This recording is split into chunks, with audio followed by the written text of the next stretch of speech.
Hey, Twitchy here. So I wanted to talk about the One Piece TCG today.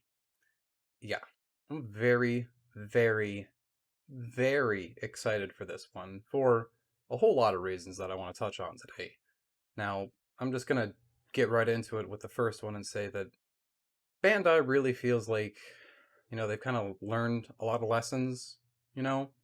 Like, the Dragon Ball TCG has been around for 5 years now, right? 5 years? So they've learned a lot of development lessons, a lot of product release lessons there.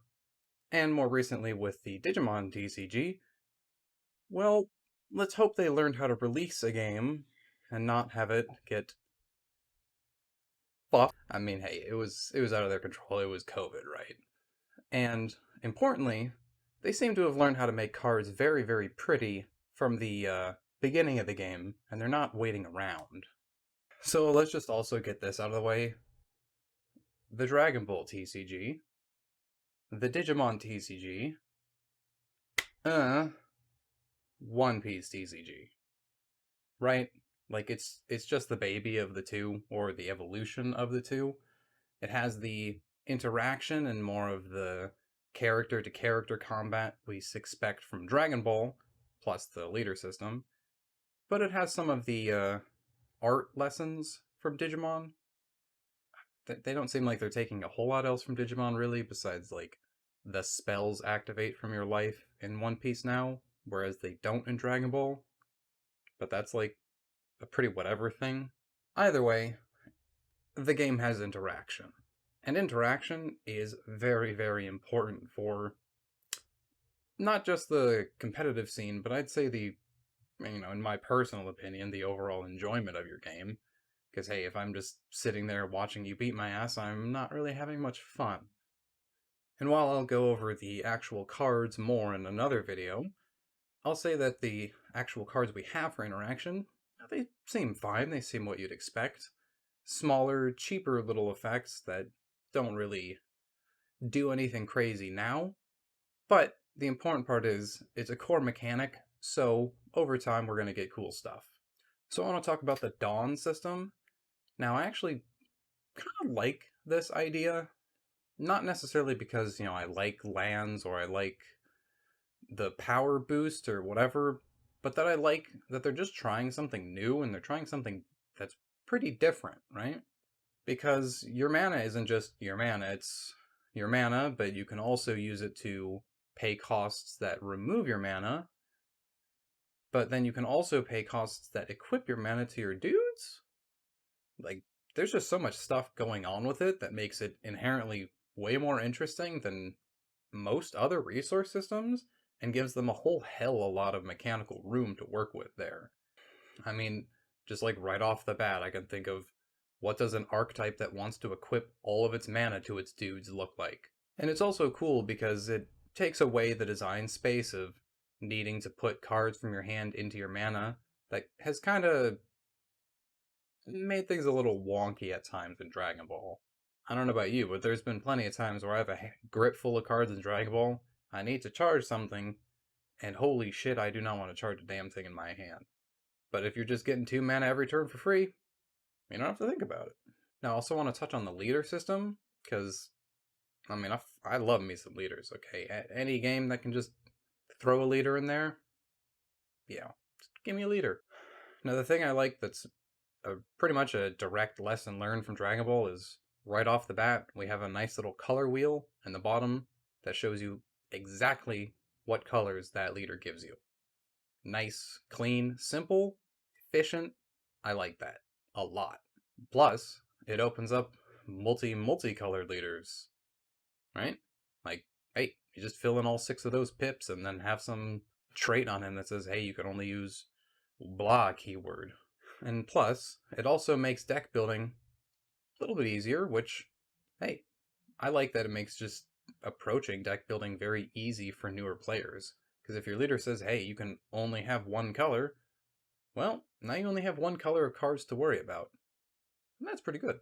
But I also like how the leaders are a little bit de-incentivized in this game, unlike Dragon Ball or Force of Will, where it seems like your leader is important, but it's not, you're kind of like your entire game plan Because in Dragon Ball, being able to attack with your leader, get your leader's auto triggers on attack if it's got to do something to get some alternate awakening cost, and your awakening turns are a whole big thing. So I like how One Piece looked at all that one. No. Your leader is just a card, gives you a static effect. That effect's cool. That's it. But it also opens up the design space that, later on, maybe they introduce a suite of special flipping leaders, and that's like a big deal. Sometimes, in a card game, less can be more. And another thing, I like having limited field space. I do.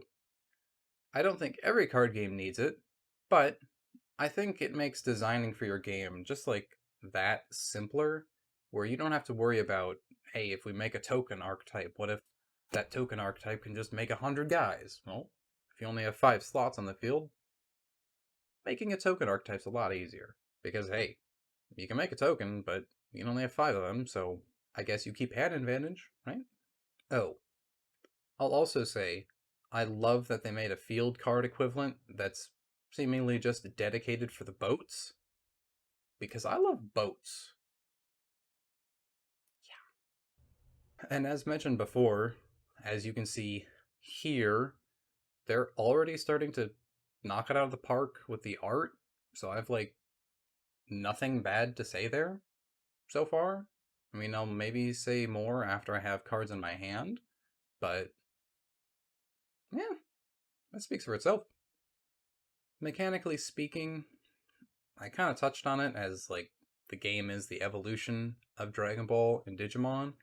So I really expect the game to play out in a very similar, methodic, build up your resources, build up your field until you have your big combo turn, your big swing turn, what have you.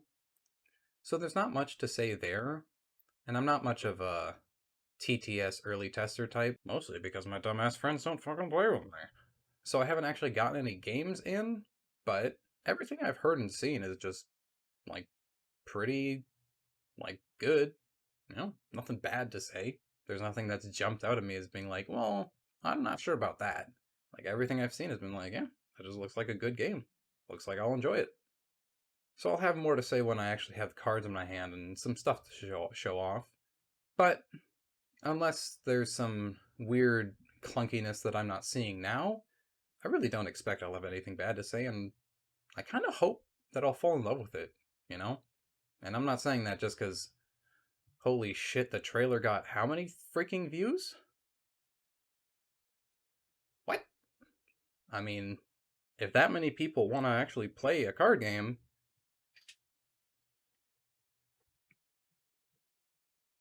I mean, we could use those numbers. I'm just saying, Yeah, and here's the final curveball. In case you didn't know, it's almost out. It's out in December, right? So it's right around the corner. So if you didn't know anything about this game and any of the stuff I've been showing off or talking about has been oh shit, this looks dope. Well, surprise, you don't have to wait very long. Hell, I've seen some people actually getting early release product. Damn. Chilling. So I guess in conclusion, I just have to say, what are y'all excited for?